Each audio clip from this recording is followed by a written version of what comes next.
Okay, we're back with another video.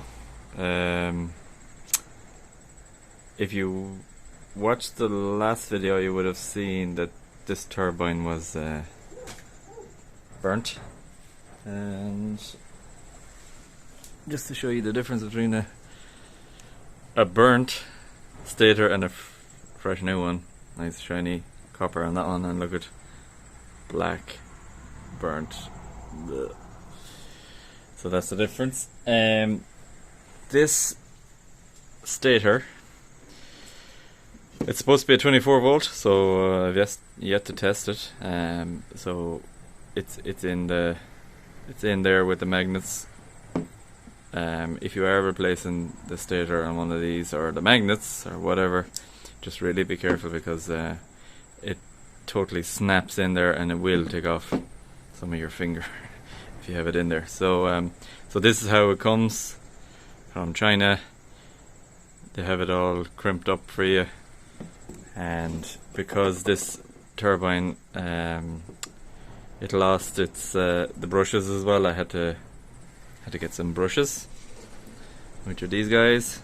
That's how they look when they're new, and they're all literally falling out of their place until they're tightened down and all that. So all you have to do is hook them onto these little bolts here, and then we get our, I'll just show you real quick here.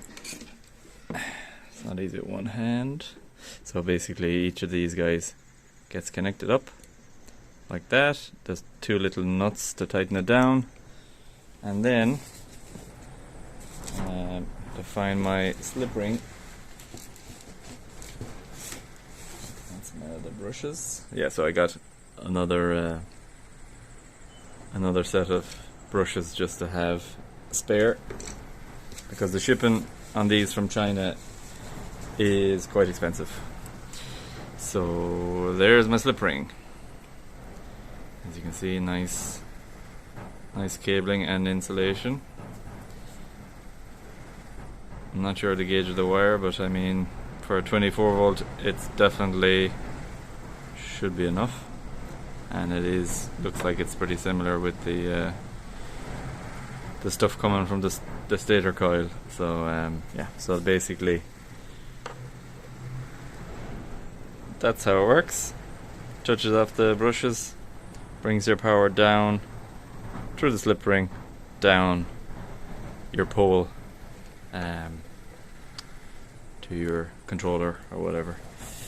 I couldn't get the bearing out for here. I had to bring it to a garage, and they did get it out for me, which is great. So I'll just show what it looks like, because I haven't it fully secured yet, but that's the new bearing in there. I'll just pop out the shaft here. So this, if you had a brand new turbine and you were taking it apart, when you take out the bottom or the top retainer clip, this guy, it should just slide out kinda like that. So that's your shaft. You can see where the top clip fits in there. Oops. So that guy goes in there and secures it to the turbine. This is what it looks like. So it's a 3007 RS. So that's what it is. And yeah, it just sits in there, and you have your retainer clip there. Keep it in place. And that's all there is to it. Yeah, I couldn't get it out because I just didn't have the tools to remove it, so it was easy just to bring it to a garage and they'll take it out for you. So that's what I did. So basically, shaft, oops, shaft goes in there, literally just pushes in, and it's lovely and smooth and new, brand new bearing, nice. So hopefully it'll last a few years anyway. So that's how it sits in there. So that top clip is going to sit down on top of the bearing when I have that in place, and I just have to tighten up this, screw in my slip ring. So basically the slip ring just goes in here, it goes in there, and then it's just there's threading on it, so it just basically threads down into that guy.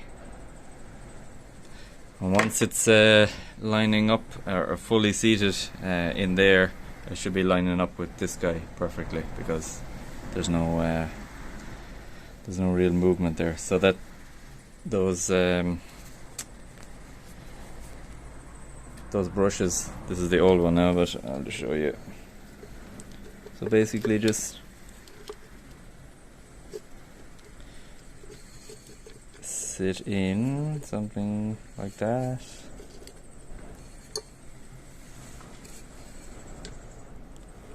So they kind of wedge fit. I'm not going to push it in because I'll have a job to get it out again. So they just basically wedge in there on the two guide slide rails or whatever you want to call them.